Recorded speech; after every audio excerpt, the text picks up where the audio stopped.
जितनी भी अंडमान मतलब जा रही है ना फ्लाइट्स, उन सब के टाइमिंग बड़े ऊट पटांग से है, ऐसे अर्ली मॉर्निंग वाले। ये है भाई अपना प्लेन जिसमें जा रहे हैं, और ये देखना कितना शोर करता हुआ जा रहा है ये वाला प्लेन। तो स्वागत है जी आपका पोर्ट ब्लेयर में।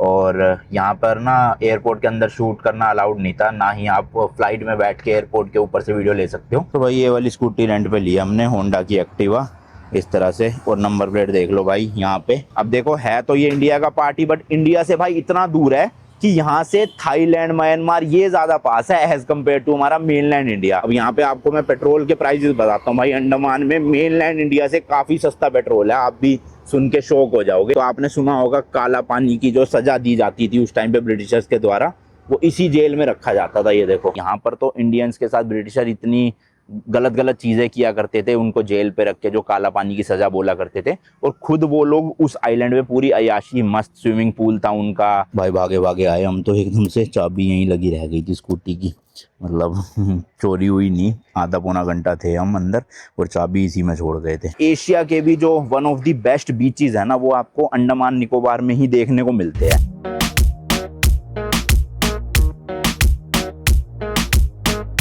तो भाई लोग जस्ट अभी अपनी साउथ ईस्ट एशिया की ट्रिप जो है वो खत्म हुई है, जिसमें हम 9 देश घूमने के लिए गए थे। आपने उसकी 15-16 वीडियोस देखी होगी। और अब हम वापस से निकल गए भाई आते ही एक और नई ट्रिप के लिए। हालांकि ये जो ट्रिप है वो आउट ऑफ इंडिया की नहीं होने वाली, इंडिया में ही होने वाली है। बट ऐसी जगह है जहाँ पे मैं भी कई सालों से जाना चाहता था, प्लस आप लोगों की भी बहुत डिमांड आती थी कि अनमोल भाई थोड़ा इंडिया भी घुमाओ। अब देखो मेरे को इंडिया घूमने में बहुत मजा आता है, बट प्रॉब्लम ये होती है कि ना भाई लोग वीडियोस देखना पसंद नहीं करते इंडिया की, पता नहीं ऐसा क्यों है। इंटरनेशनल दूसरी कंट्रीज यूनिक कंटेंट दिखाओ तो सब देखते हैं, बट इंडिया की वीडियोस दिखाओ तो इतने लोग नहीं देखते। तो मैं इसलिए थोड़ा कम ही ट्रैवल करता था इंडिया में। बट मैंने सोचा ये जो लोकेशन है ये थोड़ी सी स्पेशल है, क्योंकि एक्चुअल में इस लोकेशन को कई लोग मानते हैं इंडिया से बाहर है, जबकि ऐसा है नहीं भाई, ये इंडिया का ही पार्ट है। और वो जगह है अंडमान एंड निकोबार आइलैंड। जी हाँ भाई, फाइनली अंडमान एंड निकोबार की एक पूरी सीरीज आने वाली है, जिसमें जो मेजर मेजर आइलैंड्स है वो सब आपको मैं घुमाने वाला हूँ इस ट्रिप पे। अभी फिलहाल हमारी भाई रात के 2:30 बजे की यहाँ से फ्लाइट है, और वो भी डायरेक्ट फ्लाइट नहीं है। सबसे पहले हम यहाँ से दिल्ली से जा रहे हैं कोलकाता,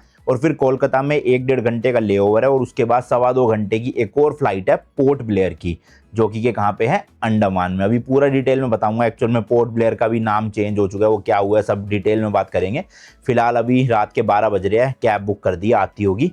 इंदिरा गांधी इंटरनेशनल एयरपोर्ट के टर्मिनल 3 से अपनी फ्लाइट है। क्योंकि डोमेस्टिक फ्लाइट है तो 2 घंटे बहुत है भाई, इसलिए हम आराम से थोड़ा सा रिलैक्स है, कोई दिक्कत नहीं। फटाफट उतरते हैं और चलते हैं एयरपोर्ट। ये ट्रिप भाई अराउंड 7 दिनों की है, और कोशिश करेंगे इन 7 दिनों में जो मेजर मेजर आइलैंड है ना घूमने वाले टूरिस्टी, वो सब कवर हो जाए, और उनके बारे में डिटेल इन्फॉर्मेशन आपको दे देंगे।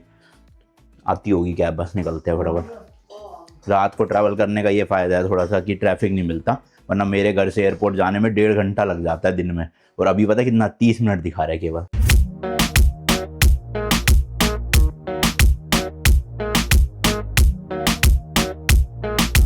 लो जी लो, बिल्कुल सही टाइम पे पहुंच गए, एग्जैक्ट 30 मिनट लगे। 12:30 बज चुके हैं। बट दिल्ली एयरपोर्ट तो जब मर्जी आ जाओ भाई, भीड़ लगी रहती है फुल टूस। इधर के गेट थोड़े थोड़े खाली लग रहे हैं, फटाफट जाते हैं अंदर। 2 घंटे इनफ रहेंगे भाई डोमेस्टिक के लिए तो, और चेक इन मैं ऑलरेडी कर चुका हूँ ऑनलाइन ही। भाई पासपोर्ट तो कैरी कर नहीं रहा, क्योंकि हम दोनों के पासपोर्ट एक वीज़ा लगने के लिए गए हुए हैं, जो अपनी नेक्स्ट ट्रिप होने वाली है उस कंट्री का। तो अभी तो फिलहाल डोमेस्टिक है, तो इसलिए आधार कार्ड से काम चल जाएगा। देख लो भाई, रात के 12:30 बजे भी फुल ठुस भरा पड़ा है एयरपोर्ट, लंबी लंबी लाइनें हैं भाई। ये है अपनी फ़्लाइट 2:30 की, AI 2702 कोलकाता। A से C काउंटर पे जाना है बैगेज ड्रॉप करने। चलो भाई, जो सेल्फ वाली मशीन होती है ना, वहीं से ही अपना टैग वैग लगा लिया। अब सीधा बैग ड्रॉप कर देंगे, वरना इतनी लंबी लाइन में लगना पड़ता है। ये देखो, और बैगेज ड्रॉप वाली लाइन खाली पड़ी है।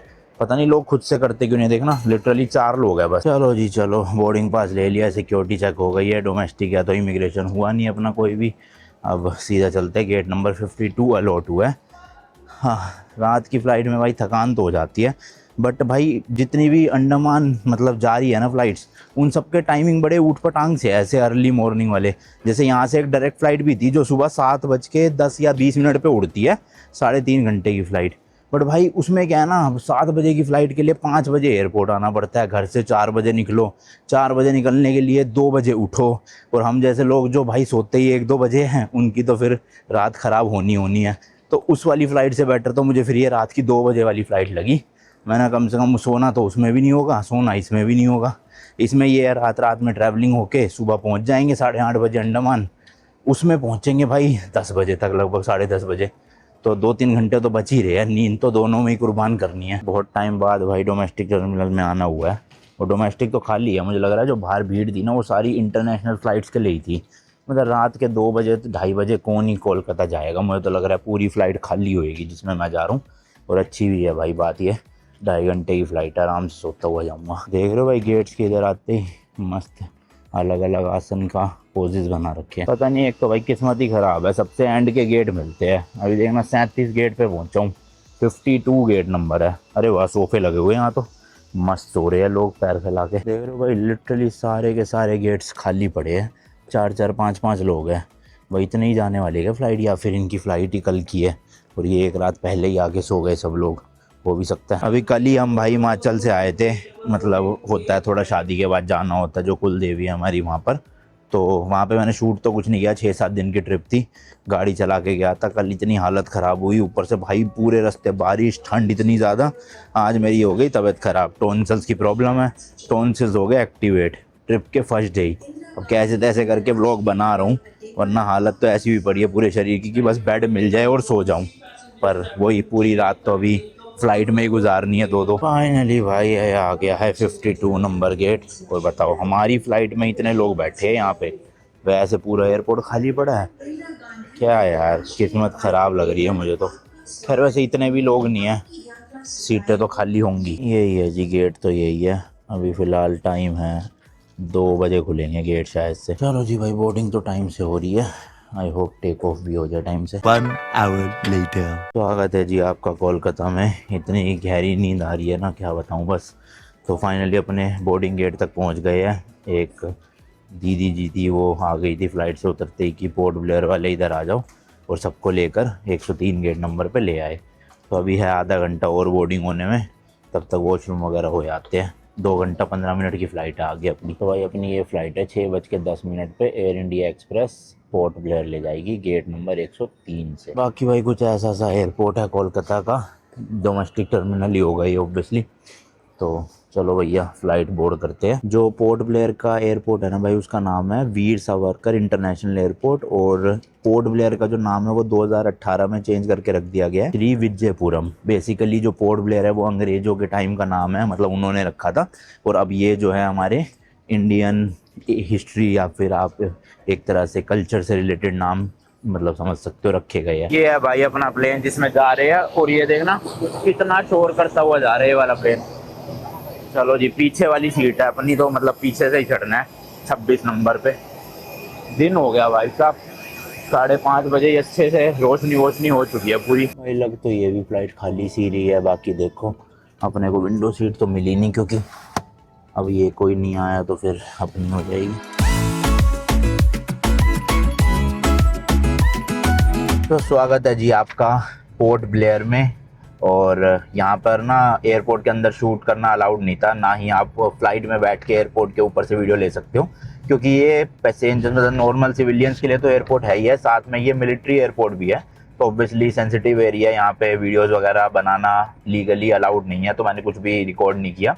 बाकी ओला उबर यहाँ पर चलती नहीं है। जब आप एयरपोर्ट पे आओगे ना, तो उस टाइम पे आपको 2 काउंटर दिखेंगे, एक है WTI कैब्स करके और एक है गवर्नमेंट का यहाँ का पुलिस का ही कुछ टैक्सी वाला। तो मैंने ये वाला कर लिया, देखो traffic police Andaman and Nicobar.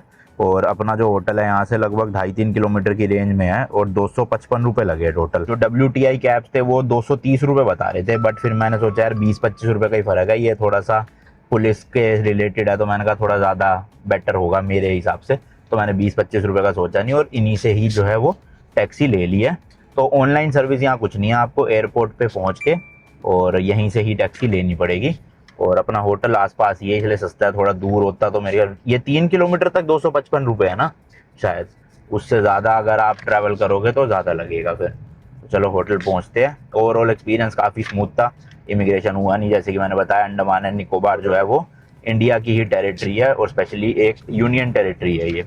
तो इसलिए इंडियन सिटीजन्स को यहाँ पे सिर्फ एक ID प्रूफ चाहिए होता है, वो आपका आधार कार्ड होगा, तब भी आप आराम से यहाँ पे ट्रैवल कर सकते हो। बाकी दूसरे फॉरेनर्स वगैरह आते हैं उनके लिए वीज़ा इमिग्रेशन काउंटर्स बने हुए थे, बट अपने इंडियंस के लिए कुछ भी ऐसा सीन नहीं था।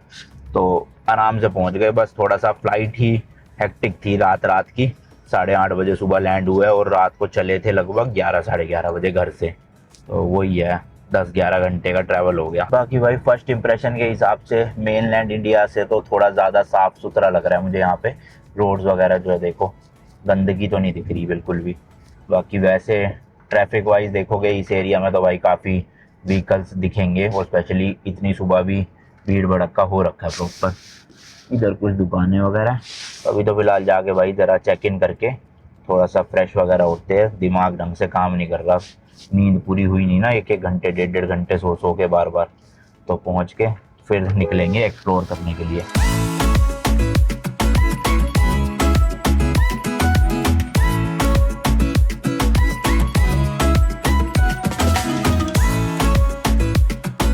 ये अबतीन बाज़ार वाला एरिया, यहाँ से सेलुलर जेल वगैरह काफ़ी पास ही है, और ये एयरपोर्ट से भी काफ़ी पास है। और वो कितना दूर है यहाँ से पोर्ट, जहाँ से वो मिलती है फेरी वगैरह?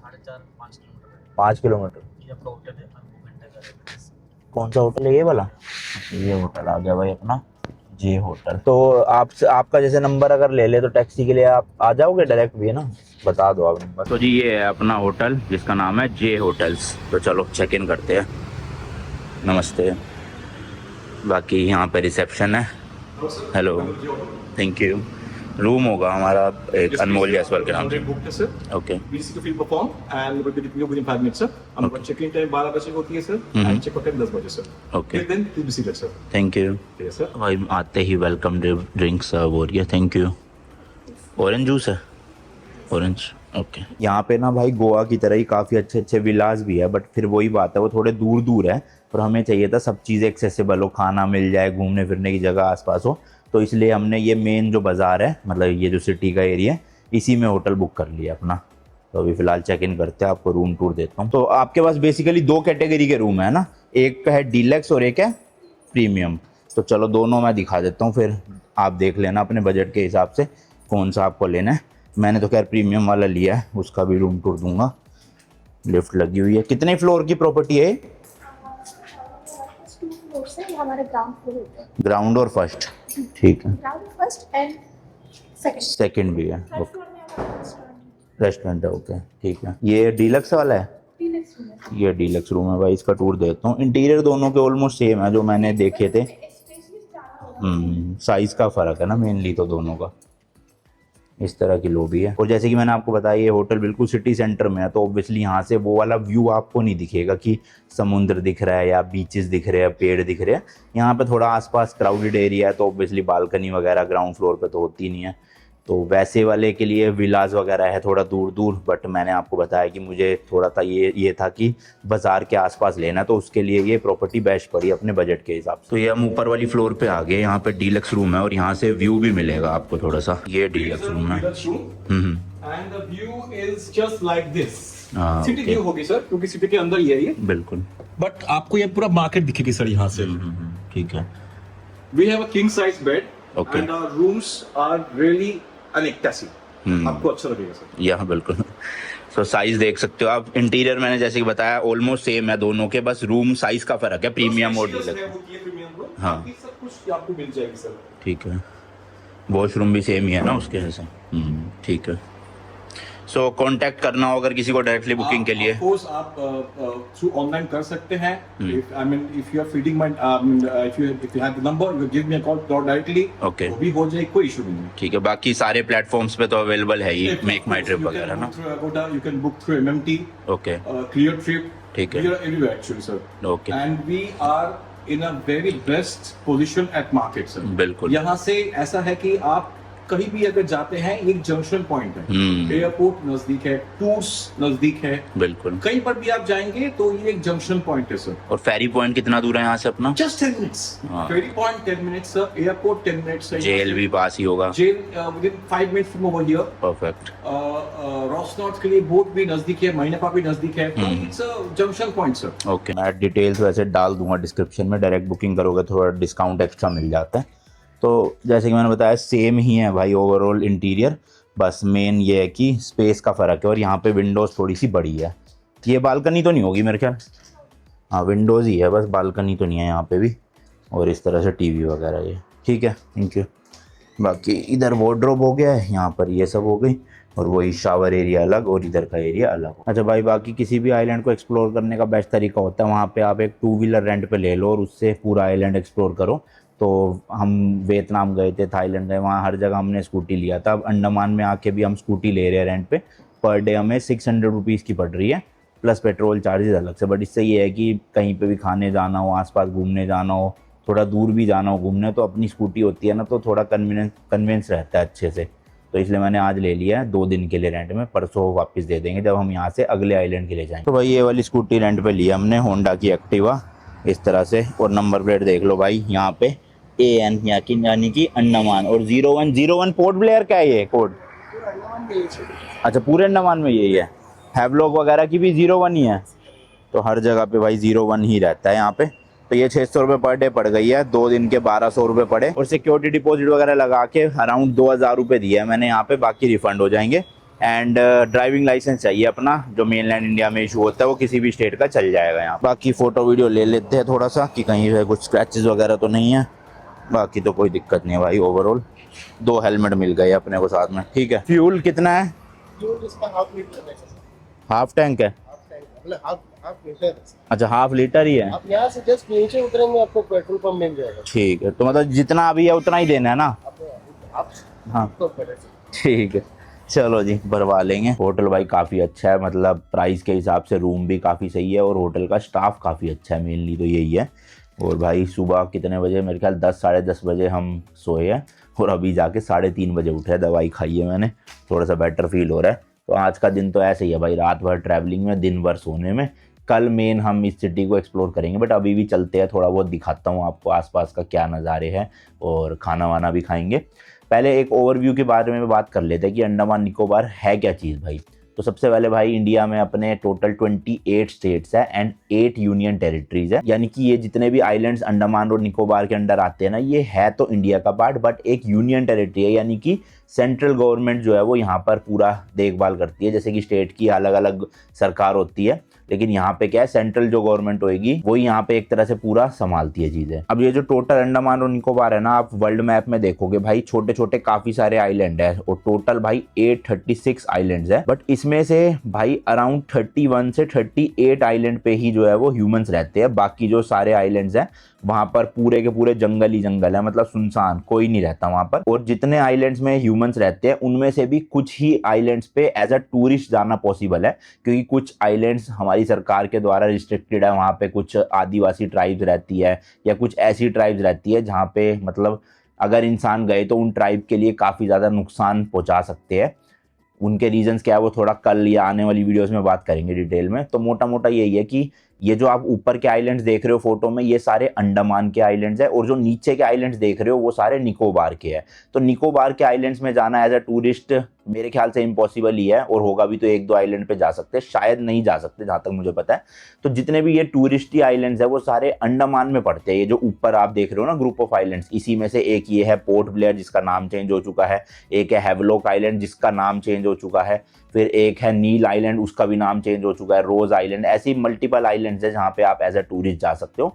तो जितने जितने आइलैंड्स हमसे हो पाएंगे इन 7 दिन के ट्रिप में, उतने हम कोशिश करेंगे आपको दिखाने की। तो ये जो पहला आइलैंड है पोर्ट ब्लेयर, ये अंडमान एंड निकोबार की कैपिटल सिटी है, और इसका अब नाम श्री विजयपुरम पड़ चुका है जैसे कि मैंने बताया। तो चलते हैं भाई फटाफट से, देखते हैं आसपास की मार्केट और कुछ खाना पीना करते हैं जरा। हाँ भाई, अब जाके 3:45-4 बजे के आसपास थोड़ी धूप कम हुई है, और बाहर निकलने में अच्छा लग रहा है, क्योंकि भाई दोपहर के टाइम पे तो वैसा बोलते हैं यहाँ पे आग बरसती है, इतनी ज़्यादा धूप है कि आप 15-20 मिनट में ही ना एग्जॉस्टेड फील करोगे। तो ये देखो भाई, ये इस तरह का एरिया है, आसपास काफ़ी सारे रेस्टोरेंट भी है इधर, और काफ़ी सारे होटल्स भी है। बट अपना होटल जैसे कि मैंने बताया जे होटल है, अच्छा होटल है, रेकमेंड करूँगा, आप आओ तो रह सकते हो यहाँ पे। इस तरह के देखो भाई लोकल ट्रांसपोर्ट, बसें देख रहे हो, कुंग फू पांडा का पूरा वो कर रहा है स्टिकरिंग ऊपर, कुछ कपड़ों वगैरह की दुकान है, मतलब नॉर्मल जैसे एक आइलैंड में सिटी लाइफ होती है उसी तरह का फर्स्ट इंप्रेशन अभी तक देखने को मिला है। स्कूल वगैरह की भी छुट्टी अभी हुई है, देखो लड़कियां उतरी है बस से, और शाम के ऑलमोस्ट 4 बज गए भाई, काफ़ी लेट नहीं है छुट्टी के हिसाब से, हो सकता है 2 शिफ्ट वाले स्कूल हो। और इस तरह के ऑटो भी चलते हैं यहाँ पे भाई, देख रहे हो मस्त, मतलब वही है बात भाई, प्रॉपर आपको जो मेनलैंड इंडिया है ना वैसी वाइब मिलेगी, बट थोड़ी सी सफाई मतलब मेरे को बेटर लगी है as compared to mainland India. और मेनलैंड इंडिया मैं इसलिए बोल रहा हूँ, अब देखो है तो ये इंडिया का पार्ट ही, बट इंडिया से भाई इतना दूर है कि यहाँ से थाईलैंड म्यांमार ये ज़्यादा पास है एज कम्पेयर टू हमारा मेनलैंड इंडिया। अब यहाँ से आप बिल्कुल इधर राइट की तरफ जाओगे ना तो थाईलैंड का फुकेत आता है शायद से, और भी कई देशों के आपको एक तरह से पास पड़ेगा एज कम्पेयर टू हमारे मेनलैंड इंडिया जाने में। तो उस हिसाब से देखा जाए काफ़ी सही मेंटेनेंस कर रखे हैं यहाँ पे इंफ्रास्ट्रक्चर वाइज भी और रोड्स और सफाई के मामले में भी। एक तो भाई हेलमेट लगाना बिल्कुल पसंद नहीं है मुझे, बट वही है भाई रूल्स ब्रेक करने नहीं चाहिए इसलिए लगाना पड़ता है, सारे बाल खराब हो जाते हैं। और जिनसे मैंने स्कूटी ली उन्होंने बताया कि यहाँ पे सनराइज भी 5 बजे तक हो जाता है, बहुत अच्छे से रोशनी हो जाती है, और सनसेट भी 5 बजे शुरू हो जाता है, 5:30 बजे तो कह रहे हैं अंधेरा हो जाता है यहाँ पे खूब। तो इसलिए हमारे पास अभी 1 घंटा है, 1 घंटा एक्सप्लोर करते हैं, उसके बाद खाना खाएंगे थोड़ा अंधेरा होने के बाद, वरना अंधेरे में फिर शूट नहीं कर पाते। सबसे पहले तो भाई पेट्रोल पंप चला जाए क्योंकि सिर्फ आधा लीटर पेट्रोल है अपनी स्कूटी में। अरे भाई MG का भी शोरूम है ये देखो, सिंस 1924, मतलब शोरूम नहीं है 1924 से, ब्रांड का वो है ये। ओ भाई मोमोज मिल रहे हैं, वाह, मतलब मोमोज तो अब इंडिया के हर एक कोने में फैल चुके हैं, मोमोज नहीं सॉरी मोमो। तो पेट्रोल पंप देखते हैं भाई, मैप अभी मैंने लगाया नहीं, ऐसे ही रैंडमली चलते हैं, दिख जाएगा ठीक है, वरना फिर मैप लगा लेंगे, किसी से पूछ लेते हैं। तो ठीक है, देखो टेम्पल है यहीं पे भाई चौराहे पे, शिव जी का टेम्पल लग रहा है मुझे, तो बंद पड़ा है अभी फिलहाल। भाई प्रॉपर बाजार है, प्रॉपर मतलब हर एक चीज़ मिल जाएगी, तो अच्छा लग रहा है। मतलब इस एरिया में रह के ना, ज़्यादा ही सुनसान जगह जाओ ना तो 1-2 दिन में बोर हो जाते हो आप नेचर से, मतलब पर्सनली मैं तो हो जाता हूँ, लेकिन ऐसे सिटी वाले एरिया में रहो तो मस्त चहल पहल लगी रहती है। एक ये चौराहा है देखो, महात्मा गांधी जी का यहाँ पे स्टैचू लगाया हुआ है बड़ा सा गोल्डन कलर का, मस्त 75 ईयर्स आज़ादी के, मतलब उस वक्त तुम पूरा पेंट वेंट करा होगा। इधर भाई एक SBI बैंक भी है, और ये आ गया सामने इंडियन ऑयल का पेट्रोल पंप। अब यहाँ पे आपको मैं पेट्रोल के प्राइसेस बताता हूँ भाई, अंडमान में मेनलैंड इंडिया से काफ़ी सस्ता पेट्रोल है, आप भी सुन के शौक हो जाओगे। स्कूटी वाली लाइन में लगा दो इधर ही, यही लाइन। भाई ये सब जो ऑटो है ना इनमें CNG नहीं है, क्योंकि यहाँ पे आपको CNG के पंप मिलेंगे नहीं, शायद ये पेट्रोल या डीजल ही डलवाने आए होंगे। भाई डीजल का तो प्राइस है सिर्फ 78 रुपीज़ पर लीटर, देख रहे हो कितना ज़्यादा सस्ता है।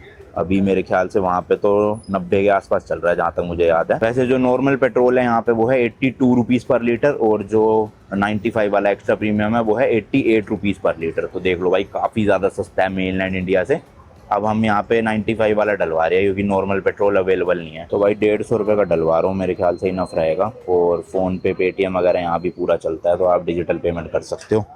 इस वाली एक्टिवा का पीछे ही है तो उठना नहीं पड़ता डिक्की खोलने के लिए। 150 रुपये का है 1.70 लीटर। बाकी नेटवर्क की बात करें तो एयरटेल के भी देखो यहाँ फुल सिग्नल आ रहे हैं, और वोडाफोन के भी, और मेरे पास जियो है, जियो के भी फुल आ रहे हैं। अब ये किस किस आइलैंड पे आएंगे ये नहीं पता, लेकिन यहाँ पे अभी श्री विजयपुरम में प्रॉपर नेटवर्क है।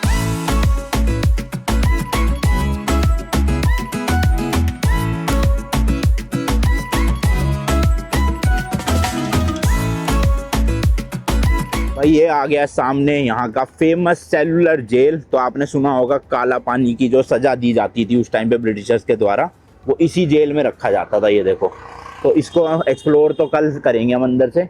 यहाँ पे देखो बाहर एक पार्क भी बना हुआ है, और उधर कुछ शॉप्स वगैरह थी छोटी मोटी। अभी तो वैसे ही गेड़ी मार रहे हैं थोड़ा सा ओवरव्यू लेने का। मेन तो एक्सप्लोरेशन कल ही करेंगे, और कल वाले व्लॉग में ही दिखाएंगे आपको। इधर आ गया भाई पूरा समुद्र, क्या मस्त लग रहा है, नीला नीला पानी। बीच वगैरह भी यहीं पे ही होगा, नीचे ही ले लेते हैं। यहाँ पे भी भाई नारे जोरों शोरों से है, हर घर तिरंगा के, देख रहे हो। तो ये जो श्री विजयपुरम है ना, यहाँ पे ज्यादा घूमने की जगह नहीं है। यहाँ पे लोग एज आ एयरपोर्ट यूज करने आते हैं। 2-4 ही जगह है, एक ये जेल हो गई, एक ये मरीना पार्क वगैरह है। तो चलते हैं, मरीना पार्क पहुंच गए पहले, उसके बाद फिर कुछ खाना पीना करेंगे। पार्किंग भाई यहीं पे मिल गई है, तो ये जो वाइट लाइन है इसके अंदर लगा दी। कई लोगों ने लगा रखी थी तो हमने भी खड़ी कर दी। और भाई वैसे देखा जाए ना, अंडमान निकोबार क्राइम के मामले में बहुत ज़्यादा सेफ है। यहाँ चोरियाँ वोरियाँ होती नहीं है, और अगर मतलब आप समझो ना, आइलैंड इतना बड़ा तो है नहीं, अगर कोई स्कूटी को चोरी करके ले भी गया तो भाई ले जाएगा कहाँ, बीच समुद्र में तो फेंक नहीं देगा, और आइलैंड पे होगा तो पकड़ा ही जाएगा पुलिस के द्वारा, है ना। इसलिए इतनी चोरी वोरियाँ होती नहीं है, तो हमने भी यहाँ लगा दी। तो ये हम आए हैं अंडमान वाटर स्पोर्ट्स कॉम्प्लेक्स। तो अंडमान निकोबार अपनी वाटर एक्टिविटीज़ के लिए काफ़ी फेमस है। तो यहाँ से अंदर चलते हैं, देखते हैं भाई कोई टिकट विकेट का सीन है या एम ही है। क्योंकि उधर पूरा पानी पानी दिख रहा है, मस्त सा लग रहा था बड़ा। यहाँ देखो भाई तोप के आगे का वो रख रखा है, पता नहीं पूरा ही तोप है या खाली आगे का है, पर जंग खा गया पूरा। और इधर देखो जी, ओए होए होए नज़ारे भाई, है तो खूबसूरत। अभी तो मतलब फर्स्ट डे ही है हमारा यहाँ पर, और देख रहे हो भाई पानी क्या मस्त लश्कारे मार रहा है, अलग ही कलर फील हो रहा है। ऊपर सूरज मतलब किरणें पड़ रही है ना इसके ऊपर थोड़ी थोड़ी। ये देखो डोगेश भाइयों को कैसे खेल रहे हैं बीच पे। इधर तो खैर बीच की हालत थोड़ी ख़राब ही है, ये देखो काफ़ी गंदगी है, कपड़े कुपड़े पता नहीं क्या क्या पड़े हुए हैं ये रंग बिरंगे से।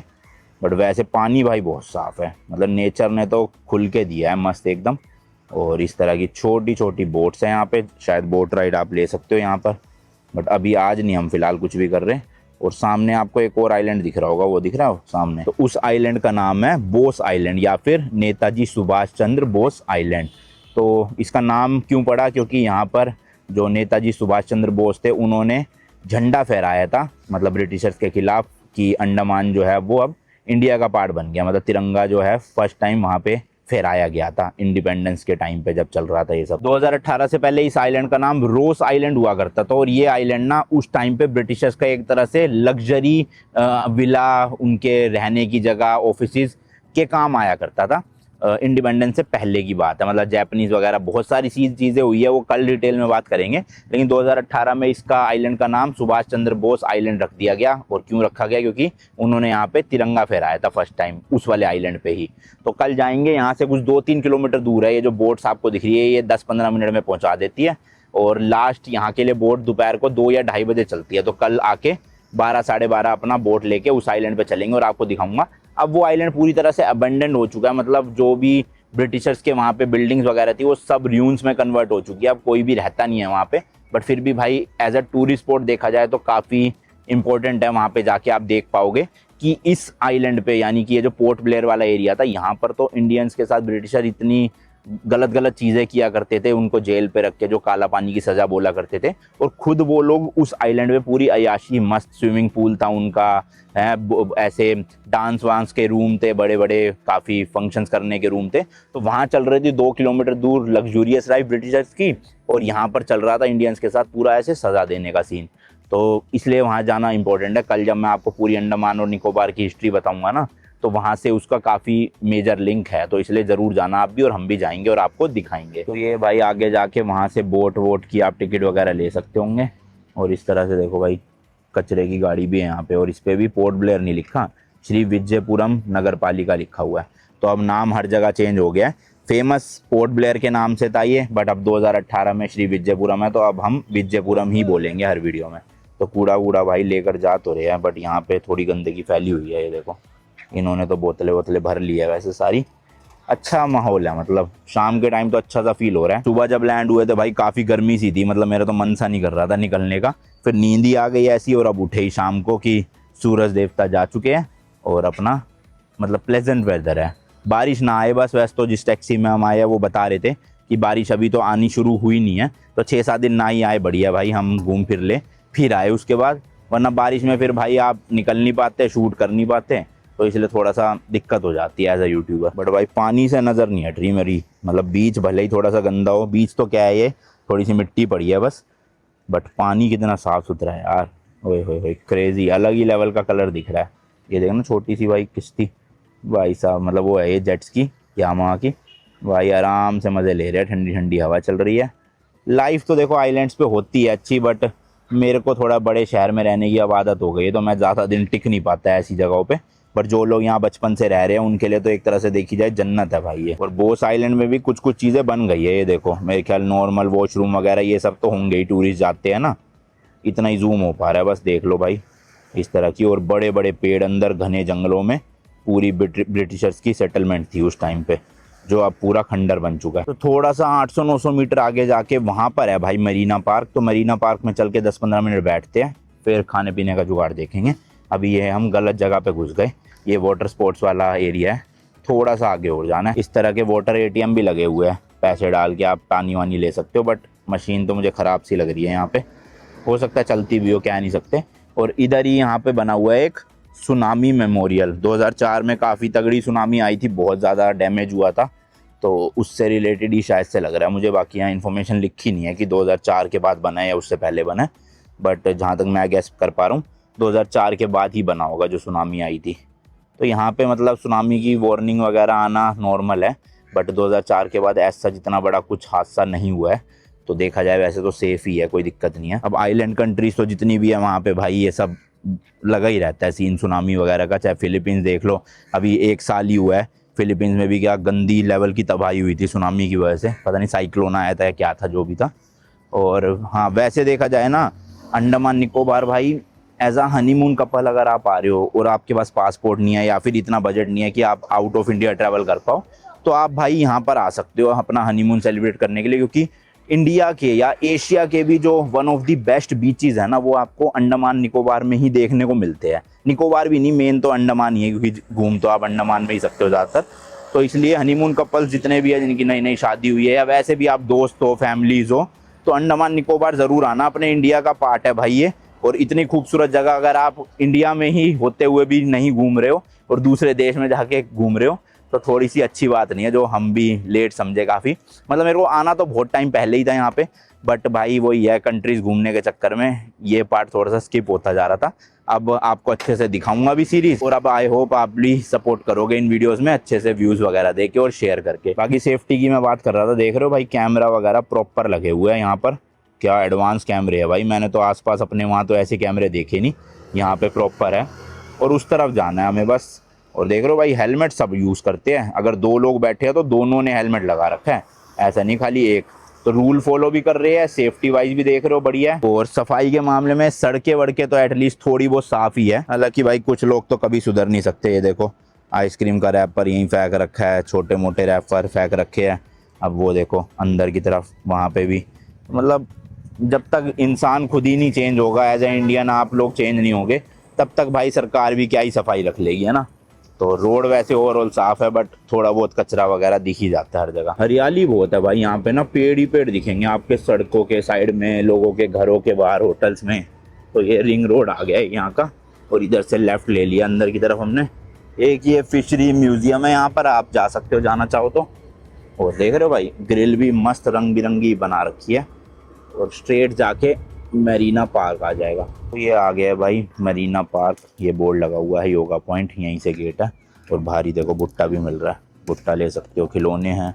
ये क्या चीज़ है भाई, गोलगप नहीं, ये भेलपुरी टाइप है शायद, पापड़ी वापड़ी। चलो कुछ खा लेते हैं यहीं से, 3-4 स्टॉल है। वो रे गोलगप्पे भी आ गए। पार्क के जस्ट सामने ही एक स्टेडियम है भाई, अंदर फुटबॉल वगैरह खेल रहे हो, और बाहर देखो नेट्स लगे हैं, क्रिकेट की प्रैक्टिस चल रही है। अभी धूप सामने से ही आ रही है तो ढंग से दिख नहीं रहा होगा आपको। तो भाई पानी पूरी भी मिल रही है, दही पूरी भी मिल रही है, बट सूजी वाले नहीं, आटे वाले हैं इनके पास। कितने की है दही पूरी भैया, कितने की है दही पूरी? 50 रुपीज़ की है, दही वाले तो वही ले लेते हैं। इधर आइसक्रीम भी मिल रही है भाई, स्कूटी पे देखो इस तरह से कोन लेके बेच रहे हैं। यहाँ पे कुछ खिलौने वगैरह तो ये भाई क्वांटिटी वाइज तो 50 रुपए के ऑलमोस्ट 10 दे दिए वो लोग पे। ये देखो लो जी लो, ये आ गए अपने मस्त एकदम खाते हैं। ये है भाई अंदर से पार्क प्रॉपरली मेंटेन्ड है, देखो यहाँ पे भी ग्रीनरी पेड़ वगैरह मस्त है ना। उधर जाके बैठते हैं, मस्त हवा भी चल रही है और थोड़ा सा पीछे समुद्र भी दिखता रहेगा। सामने भाई एक टैंक भी रखा है, चल के देखते हैं जरा। विजयंता मेन बैटल टैंक है भाई, ये 1970 का जहाँ तक मेरे को समझ आ रहा है, क्योंकि हालत कुछ ज़्यादा ही ख़राब कर रखी है पक्षियों ने पोटी कर करके। पता नहीं मेंटेन नहीं कर रखा, साफ़ सफाई नहीं है यहाँ पे इन चीज़ों में। और ये है वैसे टैंक, देखा जाए क्या मस्त लग रहा है ना। गुड़गांव में भी एक जगह है सिविल लाइन्स पे, वहाँ पे भी एक पार्क के अंदर टैंक खड़ा हुआ है, जो गुड़गांव से होंगे उनको पता होगा। तो उसी तरह से ये भी पार्क के अंदर ही एक टैंक खड़ा कर रखा है। पर ये जो मेन पढ़ने की चीज़ें थी भाई, ये सब तो वही हो गई है। Andaman and Nicobar command maintained by PBMC, बहुत बीट कर रखी है भाई सब पक्षियों ने, देखना। बाकी यहाँ ये पार्क में भाई नेताजी सुभाष चंद्र बोस का स्टैचू है, देखो ग्रीन कलर का इतना बड़ा, इस तरह से लोग लिखा भी हुआ है।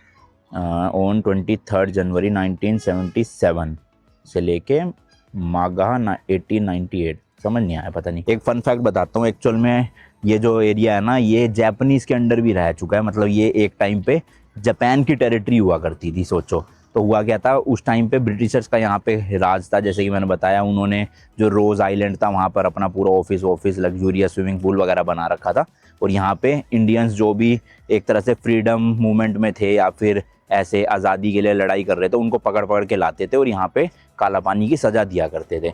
तो सुभाष चंद्र बोस जो थे उन्होंने जैपनीज़ के साथ मिलके यहाँ पर जो है वो एक उनकी फ़ौज थी जिसका नाम था आज़ाद हिंद फ़ौज। आपने पढ़ा होगा टेक्स्ट बुक्स में या फिर वैसे भी सुना होगा। तो सुभाष चंद्र बोस ने आज़ाद हिंद फ़ौज प्लस जैपनीज़ के साथ मिलके यहाँ से ब्रिटिशर्स को भगाया था और ये जो है एक तरह से इंडिया की टेरिटरी बन गया था। बट देखा जाए उस टाइम पे रूल जैपनीज़ कर रहे थे, तो वैसे माना जाए तो जैपनीज़ टेरिटरी थी, बट नेताजी सुभाष चंद्र बोस की हेल्प से और आज़ाद हिंद फ़ौज की हेल्प से ही ब्रिटिशर्स को यहाँ से भगाया गया था। हालांकि उसके कुछ टाइम बाद अंग्रेज़ों ने फिर से कब्ज़ा कर लिया था यहाँ पर और फिर उसके बाद फाइनली जाके आज़ादी मिली थी और इंडिया का ये एक पार्ट बना था या फिर यूनियन टेरिटरी बनी थी। तो कहा जाए तो बहुत शॉर्ट पीरियड ऑफ टाइम के लिए जैपनीज़ के अंडर था। बाकी यहाँ पर देख सकते हो आप परमवीर चक्र मेडल जो मिला था उन लोगों के भी यहाँ पे इंफॉर्मेशन दे रखी है, उनके नाम एंड ईयर भी लिख रखे हैं। इधर भी है कुछ और इधर भी है। 2018 में तो काफ़ी नेम चेंजेस करे गए थे,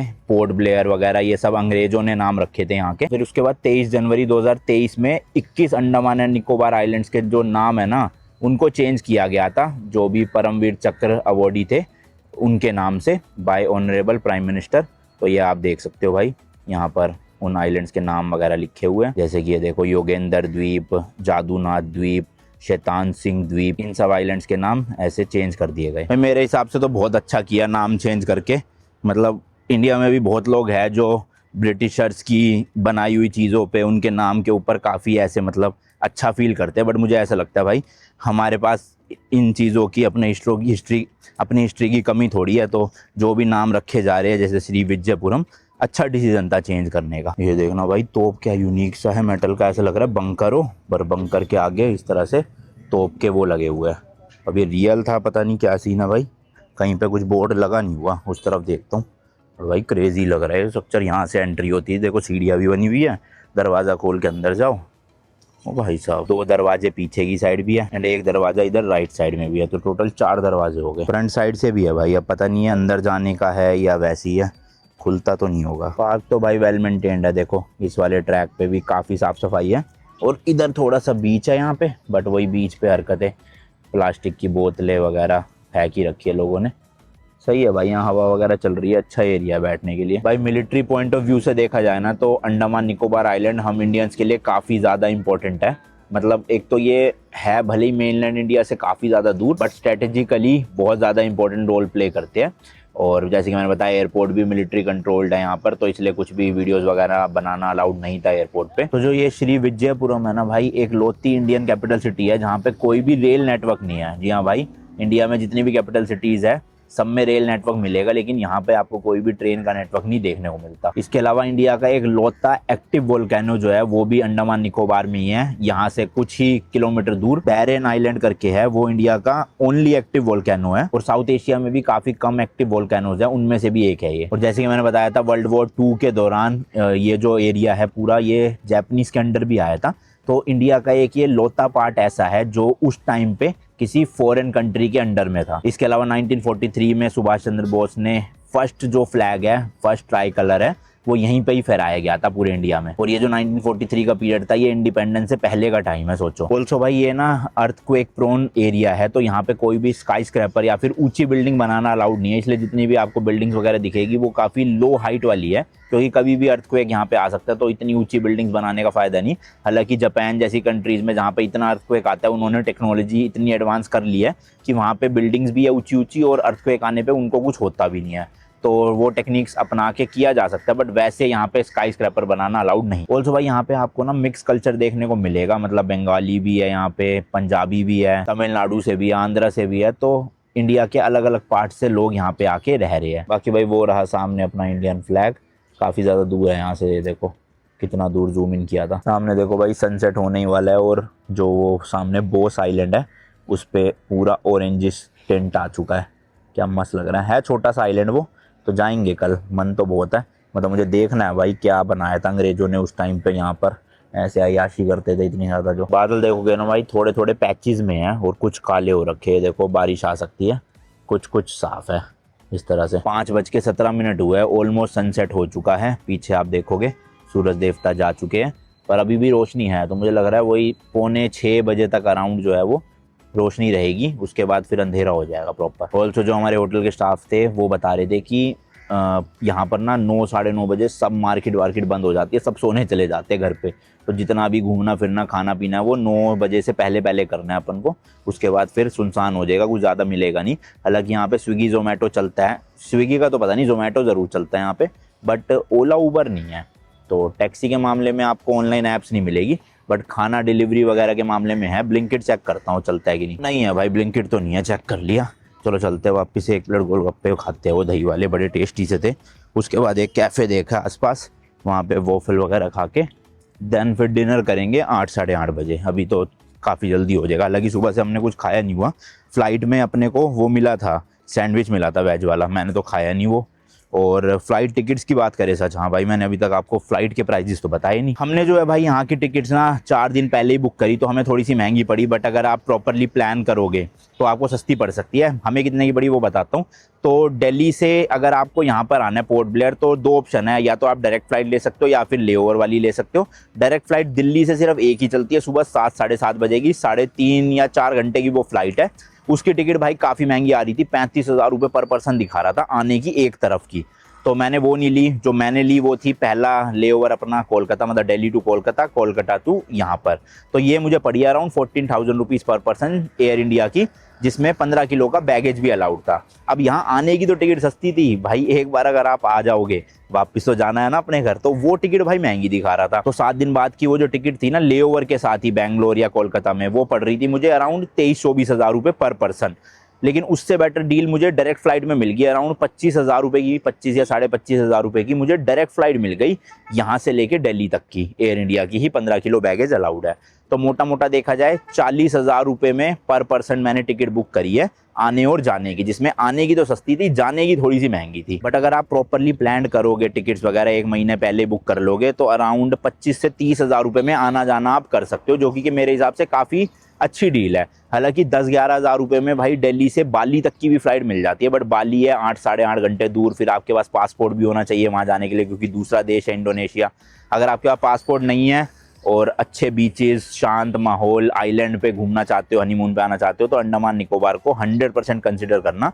पूरे इंडिया के बेस्ट बीचेस आपको यहीं पे देखने को मिलेंगे, मतलब गोवा तो फेल है भाई यहाँ पे, यहाँ के बीचेस के आगे। यहीं पे भाई फ्रूट्स भी आ चुके हैं। मेरे को तो भाई ड्रैगन फ्रूट बहुत मस्त लगता है, ड्रैगन फ्रूट और सेब का कॉम्बिनेशन बनवा लिया। 150 का ना, 150 की प्लेट है ये। अंगूर भी भैया बता रहे हैं मीठे हैं, तो अंगूर भी करवा लेते हैं, तीनों चीज़ें हो जाएगी। वो देखो भाई सामने इंडिया का मैप भी बना रखा है पूरा, और लिखा भी हुआ है आई लव इंडिया, मेरा प्यारा भारत। और ये जो पार्क है भाई, इसका टाइम सुबह 4 बजे से शाम को 8:30 तक है। मैंने बताया ना 8:30-9 बजे तो सब कुछ बंद सा हो जाता है यहाँ पे, तो पार्क की एंट्री भी बंद हो जाती है। लो जी लो, ये रेडी हो गया अपना फ्रूट सैलेड। भाई भागे भागे आए हम तो, एकदम से चाबी यहीं लगी रह गई थी स्कूटी की, मतलब चोरी हुई नहीं, आधा पौना घंटा थे हम अंदर और चाबी इसी में छोड़ गए थे।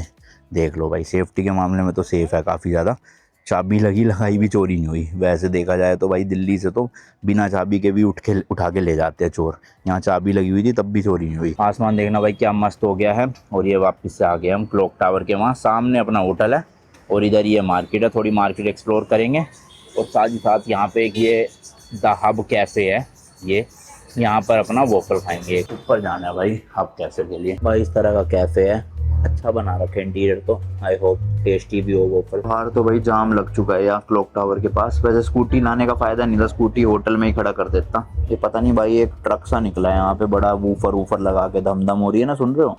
ये बाहर से आवाज़ आ रही है, अब फील आ रही है कि इंडिया में ही है प्रॉपर। भाई एक तो फ्रेंच फ्राइज मंगवा लिया, ये आ गया भाई अपना Nutella brownie waffle with vanilla ice cream. बाकी डिनर अपना होटल में ही है भाई, तो वहीं पे ही जाके करेंगे रात को 8:30-9 बजे के आसपास। रात के टाइम भी भाई मार्केट में प्रॉपर माहौल तो बना हुआ है, 8 बज रहे हैं इस वक्त, और देखो लाइटें वाइटें जली हुई है। अभी मैं फिलहाल कोई सलून ढूंढ रहा हूँ, मुझे बाल और अपने बियर्ड कट करवानी है। मिल तो गया भाई, वो रहा सामने सलून, और यहाँ पे पार्किंग भी है, गाड़ी लगा मतलब स्कूटी लगाता हूँ। ट्रिप्स भाई इतनी कट टू कट चल रही है, इंडिया में मुझे टाइम लगा ही नहीं। हिमाचल चले गए थे, फिर आते ही एक दिन बाद ही, मतलब मैंने बताया ना परसों हम आए रात को, और कल रात में फ़्लाइट में बैठ भी गया था।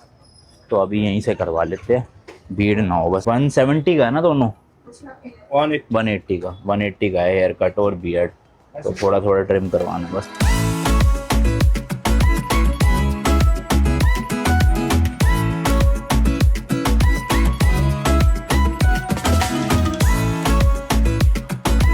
चलो जी, हेयर कट भी हो गया एंड बियर्ड डन भी होगी। अब जाके जरा नहा लेता हूँ फटाफट से। स्ट्रीट फूड तो काफ़ी मिल रहा है भाई, यहाँ पे भी देखोगे ना मल्टीपल रेडी लगी हुई है, चाउमीन मोमोज वगैरह।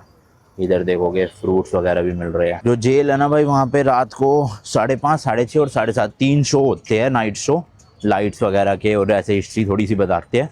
तो प्लान तो पहले आज था, बट आज की जगह कल में शिफ्ट कर दिया है, क्योंकि आज मैंने बाल कटवा लिया। अब जाके नहाऊंगा और फिर थोड़ा सा रेस्ट करके बाकी का एक्सप्लोर कल करेंगे। तो भाई अपना डिनर होटल रूम में ही आ गया है, मस्त।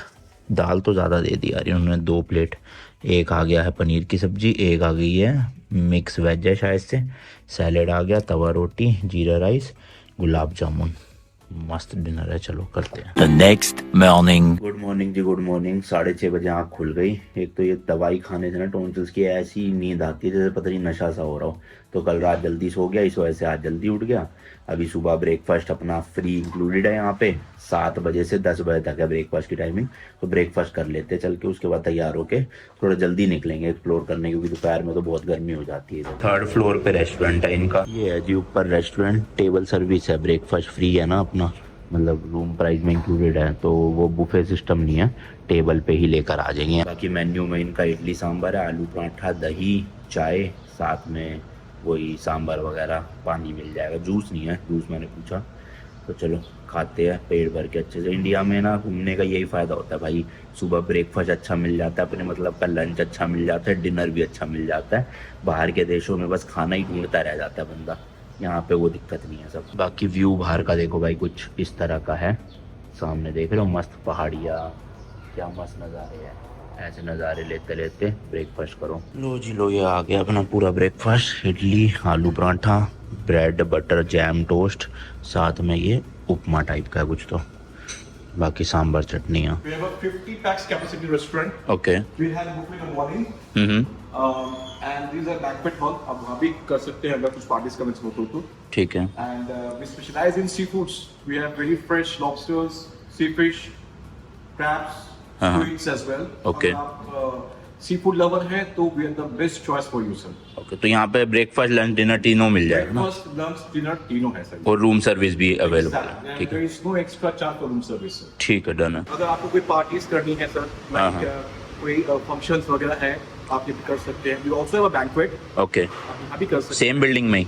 Of course, banquet is just there sir. Okay, तो यहाँ पे आप कर सकते हैं, ओपन एरिया है, पार्टीज होती है सर यहाँ पे।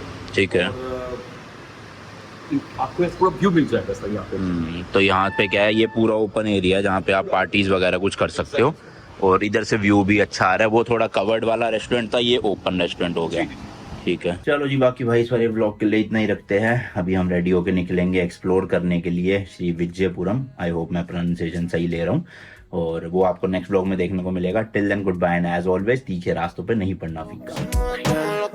Ella como Jordan, facilito las anota, y ya se le ve la nota, que se mueve como loca, yeah. Esa Julieta no necesita su Romeo, a esas caderas todo le creo.